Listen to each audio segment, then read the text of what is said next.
Happy New Year, everyone, and welcome to USL Insight. I hope you had a fun and safe day. I hope 2024 was incredible for you. I hope you were able to accomplish your goals, no pun intended, and your accomplishments, whatever they may be. I hope you were able to succeed those, and I hope that in 2025, whatever things you feel like you need to work on or things that you want to improve on, I hope that you are able to do that. This year, I accomplished the biggest goal was to have 1,000 subscribers by the end of the year. So once again, thank you guys so much for that. And then next year, I have different ideas that I want to do, and hopefully I'll be able to incorporate those things. And then speaking of 2024, guys, I have to mention that one of the craziest things when running this YouTube channel, there are certainly things that do happen behind the scenes and stuff, but one of those crazy things that I just want to talk about a little bit was the fact that a professional soccer team decided to block me on X. It's just crazy that a professional soccer team decided to do something so unprofessional. I don't even know what I did. I don't know what I said, but yeah, they decided to say, okay, this person we're not going to interact with, or they can't interact with us. We don't want them to be anywhere associated with us,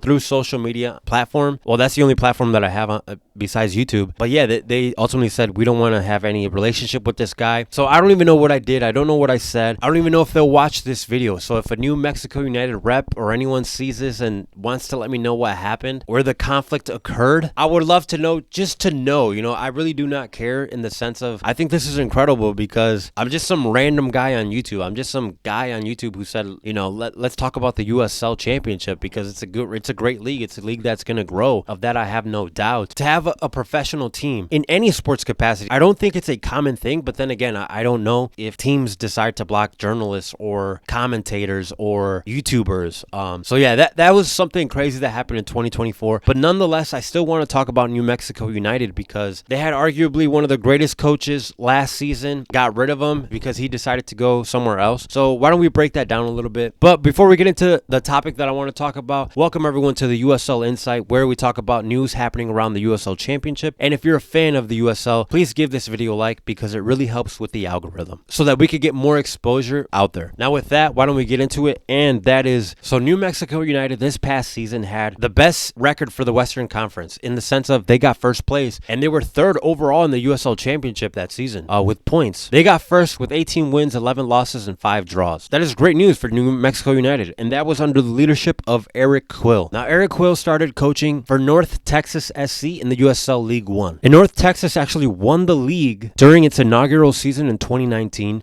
and Eric Quill was named the coach of the year. And then in 2021, Eric Quill was named under Caleb Porter's Columbus Crew coaching staff. So he had some MLS coaching experience underneath Caleb. He's been in the MLS for a while too, and he's had some success in MLS. And then in June of 2023, Eric Quill was named head coach of New Mexico United. And like I mentioned last season, they were first place in the Western Conference. And then it was also reported that in August of 2024, New Mexico United had extended Eric Quill's contract until 2026. So it was kind of surprising that, having that been announced, that Eric Quill instead went to FC Dallas and is now their head coach. It's interesting because, it seemed like he was doing so good with them, and for him to just decide to go somewhere else, it kind of reminds me of Juan Guerrera, who was the head coach of Phoenix Rising when they won the championship, and then after that season had ended, he went to be an assistant coach with the Houston Dynamo. But luckily for Eric Quill, he's the head coach. He's not going to be an assistant. And so FC Dallas is going to get a great coach, in my opinion, because like I had mentioned, he won League One in 2019, and then going so far with New Mexico United this past season, I think he's proved himself to be a great coach. It just sucks that he couldn't win a championship with the USL Championship. We'll see what happens with him in the MLS. So with him gone, that had left a little bit of a void for New Mexico United, because you thought, okay, this is a team that has high quality players. It's going to be a team that's going to be able to succeed because of what they've been able to do this past season.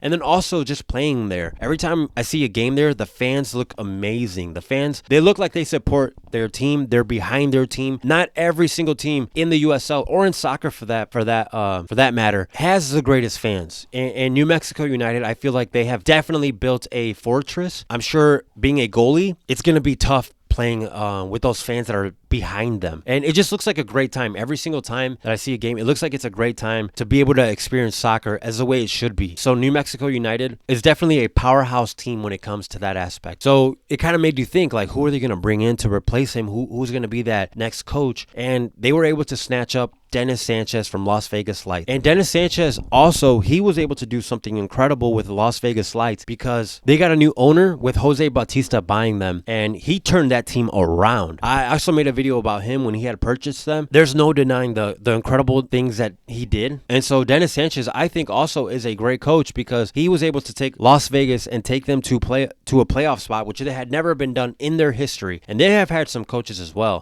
But yeah, they were never able to do that, and he got it done. And in the playoffs, guess which team is the one that eliminated New Mexico United? Las Vegas Lights, with Dennis Sanchez being their head coach. 1-0 was the final score, and that is how New Mexico ended their run. So it's crazy that they bring in the coach that took them out. But that's what happens in soccer, guys. Sometimes you get players who go to rival teams. Sometimes you get coaches who go to the team that they knocked out. So I'm a little skeptical, actually, on if this is going to be a great hire, because Dennis Sanchez, although he did prove himself last year, we can't take away the fact that they got a new owner, and the new owner was spending money as well. He was getting top-notch players. It'll be interesting to see what happens. New Mexico United, like I said, they also have a high-quality team who will be able to do great things in this league. So I'm excited to see now who Las Vegas Lights are going to bring in. During the season for next year, we're going to see who's going to be better, Las Vegas Lights or New Mexico United. I feel like deep down, Dennis Sanchez is going to have that type of mentality of like, although he's all in for New Mexico, he's still going to be like, okay, I for sure have to beat Las Vegas because that was my former team. So you're going to have that little bit of rivalry inside of you. But yeah, that's a quick video that I want to make on New Mexico. Like I said, I hope everybody had a great New Year. Let me know what you guys think. Do you guys think that New Mexico United did a great hire in hiring Dennis Sanchez? What kind of expectations do you think New Mexico is going to have for next season? I'd love to see what you guys have to say. But with that, guys, thank you guys so much for tuning in. And with that, I will see you all on the next one.